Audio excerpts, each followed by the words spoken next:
Desmond Ridder was sacked 7 times, and the Falcons uncharacteristically only rushed for 44 yards in last Sunday's loss to the Lions. But before Atlanta heads to London to take on Jacksonville, both Ridder and Coach Arthur Smith on Wednesday expressed confidence in Atlanta's offensive line. Ridder actually said a lot of his struggles fall on his shoulders, and he's looking to display more calmness in the pocket, and yet again, he wants to see this Falcons offense find a rhythm early.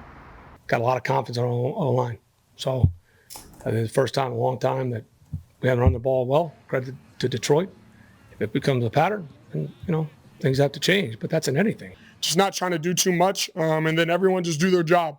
We got to where one person tried to do too much or, forgot their job here, and it kind of messed everyone up. So it's really just got to be all 11 together, playing as one. You go back, there was a lot of times where they were one-on-one, manned up, and they did a great job of protecting. Some of it was my footwork, whether I was sliding into it or just taking too long in my drop, getting the ball out. So, a lot of those things I'll take on me to be able to clean up. Former Falcons receiver Calvin Ridley, now with the Jags, may have had a couple tough drops in Jacksonville's loss to Houston, but he's still one of the many skill guys. The Falcons' assistant head coach for defense, Jerry Gray, said the Falcons are going to have to really look out for, and all you have to do is have watched Jacksonville's playoff push last season to see what these skill players and quarterback Trevor Lawrence can do. And the defense will have to do its best without linebacker Troy Anderson, who's now on IR with a pec injury. We want the linebackers to say, hey, look, when you lose a good football player, somebody else has to be able to step up and get ready to do that job.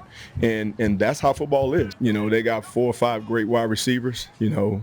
Ridley's doing a good job. I watched him against the Colts, watched him against Houston. I mean, he can run. And then you see the other guys that are doing the same thing last year. When you go back to the playoff, that run that they made to get to the playoffs, all those young guys last year was doing a great job. So quarterback was getting the ball out of his hands, making all the reads. Running back's really good also. So they skill positions is excellent.